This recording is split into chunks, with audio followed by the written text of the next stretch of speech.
Hi hello ನಮಸ್ತೆ, ನಾನು ರಾಜು ಅಷ್ಟೇ. ನೀವು ನೋಡ್ತಿದ್ದೀರಾ centre point Kannada YouTube channel. D K. Shivakumar ಅವರು ಆಯೋಜನೆ ಮಾಡಿದಂಥ ಕನಕೋತ್ಸವ ಕಾರ್ಯಕ್ರಮದಲ್ಲಿ ಮಿಂಚಿದಂಥ ವರುಣ್ ಗೌಡ ಯಾರು ಗೊತ್ತೇ? ವರುಣ್ ಗೌಡ ಅವರ ಹೆಂಡತಿ ಮತ್ತು ಮಾವ ಅವರು ಕೂಡ ದೊಡ್ಡ ಸಿನಿಮಾ ತಾರೆಯರು. ಹಾಗಾದ್ರೆ ಏನಿದು ಅಪ್ಡೇಟ್ ಮತ್ತು ನಿಜವಾಗಿಯೂ ವರುಣ್ ಗೌಡ ಯಾರು, ಇವೆಲ್ಲವನ್ನ ನೋಡೋಣ. ಅದಕ್ಕಿಂತ ಮೊದಲು ಹೇಳ್ತಕ್ಕ ನಮ್ಮ ಚಾನಲ್ನ ಸಬ್ಸ್ಕ್ರೈಬ್ ಮಾಡಿಲ್ಲ ಅಂದ್ರೆ ಈಗಲೇ ಸಬ್ಸ್ಕ್ರೈಬ್ ಮಾಡಿ, ಜೊತೆಗೆ ಕಾಮೆಂಟ್ಗಳ ಮುಖಾಂತರ ತಮ್ಮ ಅಭಿಪ್ರಾಯವನ್ನ ತಿಳಿಸಬಹುದು. ಎಸ್ ವೀಕ್ಷಕರೇ, ವರುಣ್ ಗೌಡ ಅಂದ ಕೂಡಲೇ ನಮ್ಮ ಮುಂದೆ ಅನೇಕ ವಿಚಾರಗಳು ಬರುತ್ತೆ. ಅವರದೊಬ್ಬರು ನಿರ್ಮಾಪಕರು, ಅದರ ಮುಖ್ಯವಾಗಿ ಹಾಸ್ಟೆಲ್ ಹುಡುಗರು ಬೇಕಾಗಿದ್ದಾರೆ ಅನ್ನುವಂತ ಒಂದು ಅತ್ಯಂತ ಗ್ರೌಂಡ್ ಲೆವೆಲ್ ಅಥವಾ ಕಾಲೇಜು ಸಿನಿಮಾವನ್ನು ತೆಗೆದು ಹಣ ಮಾಡಿದಂತವ್ರು ಮತ್ತು ಜನಪ್ರಿಯರಾದಂತ ನಿರ್ಮಾಪಕರು ಎನ್ನುವಂತ ಒಂದು ಭಾವನೆ ನಮ್ಮಲ್ಲಿತ್ತು. ಆದ್ರೆ ವರುಣ್ ಗೌಡ ಯಾರು, ಅವ್ರು ಹೇಗಿದ್ದಾರೆ? ವರುಣ್ ಗೌಡ ಅವರನ್ನ ನೋಡಿದ್ರು ಕೂಡ ಅವರ ಹಿನ್ನೆಲೆ ಅಥವಾ ಬ್ಯಾಕ್ಗ್ರೌಂಡ್ ಕೆಲವರಿಗೆ ತಿಳಿದಿರ್ಲಿಕ್ಕಿಲ್ಲ. ಇನ್ನು ವರುಣ್ ಗೌಡ ಅವರ ವಿಷಯವನ್ನ ನಾವು ಈಗ ಮತ್ತೆ ಯಾಕೆ ಪ್ರಸ್ತಾಪ ಮಾಡ್ತಾ ಇದ್ದೇವೆ ಅಂದ್ರೆ, ನಿನ್ನೆ ತಾನೇ ಕೊನೆಗೊಂಡಂತ ಡಿ.ಕೆ. ಶಿವಕುಮಾರ್ ಅವರ ಕನಸಿನ ಒಂದು ಉತ್ಸವವಾದಂತ ಕನಕೋತ್ಸವ ಕಾರ್ಯಕ್ರಮದಲ್ಲಿ, ಅಂದ್ರೆ ಡಿ.ಕೆ. ಶಿವಕುಮಾರ್ ಆಯೋಜನೆ ಮಾಡಿದಂತ ಕನಕೋತ್ಸವ ಕಾರ್ಯಕ್ರಮವನ್ನ ಅಚ್ಚುಕಟ್ಟಾಗಿ ನಿಭಾಯಿಸಿದಂತವರು ವರುಣ್ ಗೌಡ.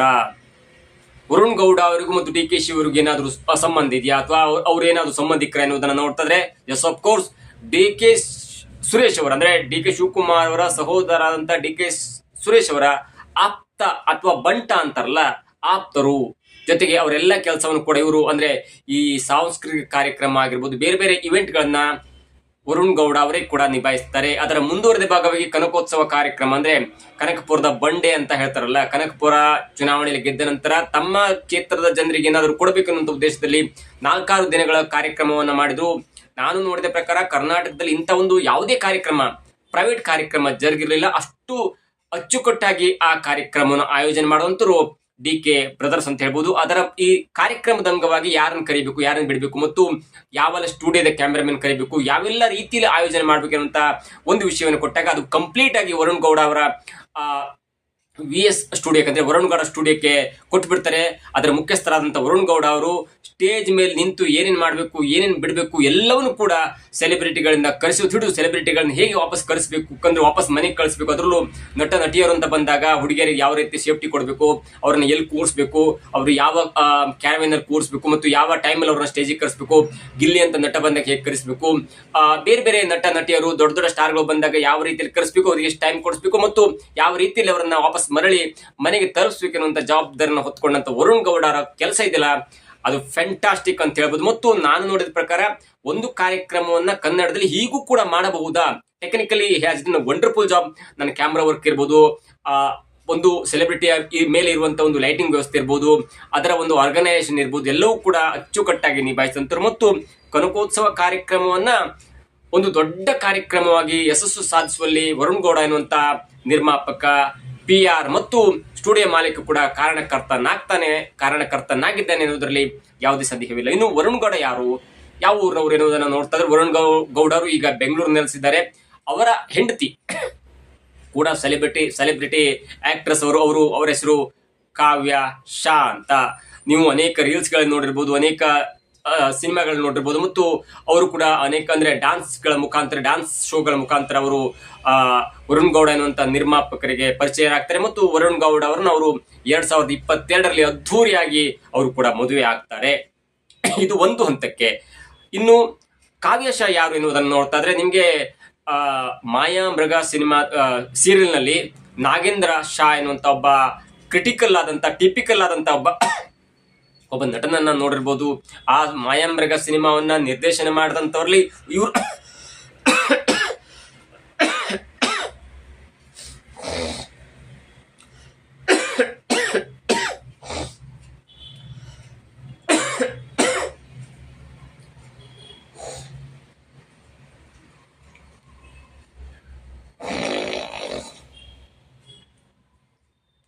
ಕನ್ನಡ ಕಿರುತೆರೆಯ ಇತಿಹಾಸದಲ್ಲಿ ಮಾಯಾಮೃಗ ಎನ್ನುವಂತ ಧಾರಾವಾಹಿ ಮಾಡಿದಂತ ಮೋಡಿ ಯಾರು ಕೂಡ ಮರಲಿಕ್ಕಾಗಲ್ಲ. ಮಾಯಾಮೃಗದ ಮುಖ್ಯ ಡೈರೆಕ್ಟರ್ ಆಗಿ TN ಸೀತಾರಾಮ್ ಅವರು ಇರ್ತಾರೆ. ಮತ್ತು TN ಸೀತಾರಾಮ್ ಅವರು ಕೆಲವೊಂದು ಎಪಿಸೋಡ್ಗಳನ್ನ ಮಾತ್ರ ನಿರ್ದೇಶನ ಮಾಡ್ತಾರೆ ಮತ್ತು ಕಥೆಯನ್ನು ಅವರು ಬರೆದ್ರು ಕೂಡ ಕೆಲವೊಂದು ಡಿಪಾರ್ಟ್ಮೆಂಟ್ಗಳ ಒಂದು ನಿರ್ದೇಶನವನ್ನ ಬೇರೆ ಬೇರೆ ಕೊಟ್ಟಿರ್ತಾರೆ. ಅದರಲ್ಲಿ ಮುಖ್ಯವಾಗಿ ಹೊರಗಿನ ಒಂದು ಕಥೆಯನ್ನ ಅಥವಾ ಔಟ್ಡೋರ್ ಕಥೆಯನ್ನ ನಿರ್ದೇಶನ ಮಾಡಲಿಕ್ಕೆ ನಾಗೇಂದ್ರ ಶಾ ಅವರಿಗೆ ಕೊಟ್ಟಿರ್ತಾರೆ ಮತ್ತು ಒಂದು ಉತ್ತಮವಾದ ಪಾತ್ರವನ್ನು ಕೂಡ ಕೊಟ್ಟಿರ್ತಾರೆ. ನಾಗೇಂದ್ರ ಶಾ ಅವರ ಮಗಳೇ ಕಾವ್ಯ ಶಾ. ನಾಗೇಂದ್ರ ಶಾ ಅಂದ್ಕೂಡಲೇ ಕಿರುತೆರೆಯಲ್ಲಿ ದೊಡ್ಡ ಹೆಸರನ್ನು ಮಾಡಿದಂಥವ್ರು. ಅವರ ಒಂದು ಟಿಪಿಕಲ್ ಆಕ್ಟಿಂಗು, ಅವರು ಕಿರುತೆರೆ ಮತ್ತು ಹಿರುತೆರೆಯಲ್ಲಿ ಅವರು ಮಾಡಿದಂಥ ಮೋಡಿ ಮತ್ತು ಪಾತ್ರ, ಅದು ಅಪ್ಪನ ಪಾತ್ರ ಅಲ್ಲಿ ಇದೆಯಲ್ಲ, ಅದು ಜನ ಮೆಚ್ಚುವಂಥದ್ದು ಮತ್ತು ಇಂದಿಗೂ ಕೂಡ ಅವರು ಜನಪ್ರಿಯ ನಟನಾಗಿ ಉಳ್ಕೊಂಡಿದ್ದಾರೆ. ಅಂತ ಒಬ್ಬ ನಟನ ಮಗಳೇ ಕಾವ್ಯ ಶಾ.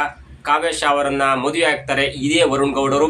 ವರುಣ್ ಗೌಡ ಅವರ ವಿಚಾರಕ್ಕೆ ಬಂದಾಗ, ವರುಣ್ ಗೌಡ ಅವರು ಕಾವ್ಯ ಶಾ ಅವರ ಮದುವೆಯಾದ ನಂತರ ಹಾಸ್ಟೆಲ್ ಹುಡುಗರು ಬೇಕಾಗಿದ್ದಾರೆ ಎನ್ನುವಂತ ಒಂದು ಸಿನಿಮಾವನ್ನು ಮಾಡ್ತಾರೆ. ಅದು ಅತ್ಯಂತ ದೊಡ್ಡ ಹಿಟ್ ಆಗುತ್ತೆ ಮತ್ತು ವರುಣ್ ಗೌಡ ಅವರಿಗೆ ಕರ್ನಾಟಕದಲ್ಲಿರುವಂತ ಎಲ್ಲಾ ನಟರ ಕಾಂಟ್ಯಾಕ್ಟ್ಸ್ ಇದೆ ಮತ್ತು ಅವರನ್ನು ಹೇಗೆ ಮ್ಯಾನೇಜ್ ಮಾಡಬೇಕು ಮತ್ತು ಯಾವ ಕಾರ್ಯಕ್ರಮ ಯಾರನ್ನ ಕರೆದಾಗ ಬರ್ತಾರೆ ಎಲ್ಲವೂ ಕೂಡ ಅವರಿಗೆ ಅಚ್ಚುಕಟ್ಟಾಗಿ ಗೊತ್ತಿದೆ. ಮತ್ತು ಅವರು ಸಿನಿಮಾ ಪ್ರೊಡ್ಯೂಸರ್ ಎನ್ನುವುದಕ್ಕೆ ಜೊತೆಗೆ ಅವರು ಇವೆಂಟ್ ಮ್ಯಾನೇಜ್ಮೆಂಟ್ ಮಾಡೋದ್ರಲ್ಲಿ ಎತ್ತಿದ ಕೈ ಅಂತ ಹೇಳ್ಬೋದು. ಅವರ ಒಂದು ಹೆಸರಿನಲ್ಲಿ ಅವರ ಒಂದು ಸ್ಟುಡಿಯೋ ಕೂಡ ಇದೆ, ಅಂದ್ರೆ ವರುಣ್ ಸ್ಟುಡಿಯೋ ಅನ್ನುವಂತ ಸ್ಟುಡಿಯೋ ಇದೆ.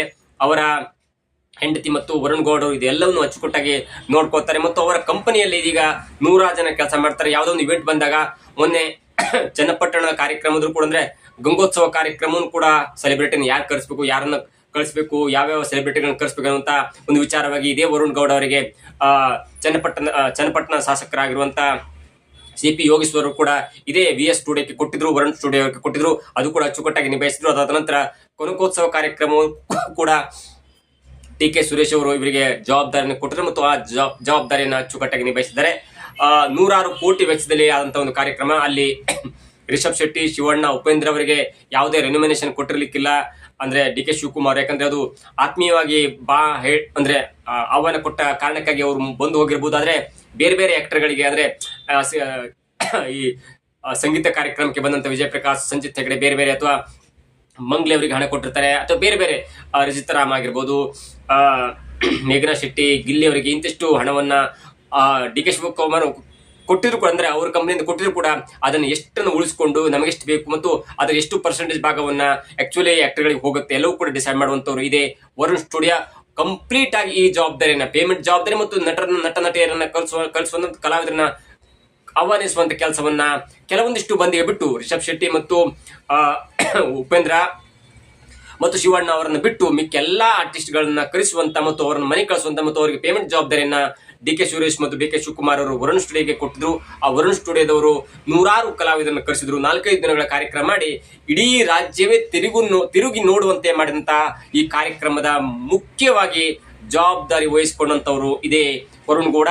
ನಾವು ಒಂದು ವಿಡಿಯೋದಲ್ಲಿ ತುಂಬಾ ಗಮನ ಪಟ್ಟು ಕೇಳಿದೆ.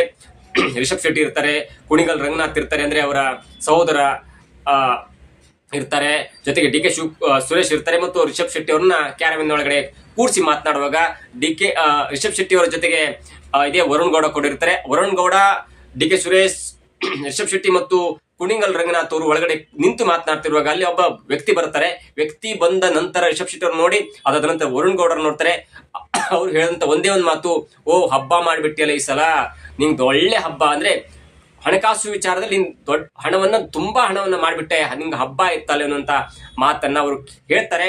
ಅದಾದ ನಂತರ ಅಲ್ಲಿ ವರುಣ್ ಗೌಡ ಹೇಳ್ತಾರೆ, ಹಬ್ಬ ಅಲ್ಲ, ಕುತ್ತಿಗೆ ಬಂದಿದೆ, ಎಲ್ಲವನ್ನು ಕೂಡ ಸರಿಯಾಗಿ ನಿಭಾಯಿಸಬೇಕು ಎನ್ನುವಂತ ಮಾತನ್ನ ಹೇಳಿದ್ದಾರೆ. ಇದು ಜವಾಬ್ದಾರಿಯಿಂದ ಹೇಳಿದಂತ ಮಾತು. ಅವರು ಹೇಳಿದಂತ ಮಾತು ಅಂದ್ರೆ, ನೀನು ಸಿಕ್ಕಾಪಟ್ಟಿ ಹಣ ಮಾಡ್ಬಿಟ್ಟೆ, ಅಂದ್ರೆ 100 ಕೋಟಿಯ ಒಂದು ಇವೆಂಟ್ ನಲ್ಲಿ ನೀನು ಕೂಡ ಕೋಟಿ ಹಣವನ್ನ ಮಾಡ್ಕೊಬಿಟ್ಟೆ ಅನ್ನುವಂತ ಮಾತನ್ನ ರಿಷಬ್ ಶೆಟ್ಟಿ ಅವರು ಮುಂದೆ ಹೇಳ್ತಾರೆ. ಅದಕ್ಕೆ ಉತ್ತರ ಕೊಟ್ಟಂತ ಇದೇ ವರುಣ್ ಗೌಡ ಅವರು, ಇಲ್ಲ ಹಬ್ಬ ಗೆಬ್ಬ ಏನಿಲ್ಲ, ಕುತ್ತಿಗೆ ಬಂದ್ಬಿಟ್ಟಿದೆ, ನಾ ಈ ಕಾರ್ಯಕ್ರಮವನ್ನು ಸರಿಯಾಗಿ ನಿಭಾಯಿಸಲೇಬೇಕು, ಎಲ್ಲರೂ ಬರ್ತಾರೆ, ಎಲ್ಲರನ್ನು ಕೂಡ DK ಸುರೇಶ್ ಮತ್ತು DK ಶಿವಕುಮಾರ್ ಅವರ ಆಣತಿಯಂತೆ ನಾನು ಜವಾಬ್ದಾರಿಯುತವಾಗಿ ಕೆಲಸವನ್ನ ಮಾಡಲೇಬೇಕೆನ್ನುವಂತ ಒಂದು ಉತ್ತರವನ್ನು ಕೊಟ್ಟರು.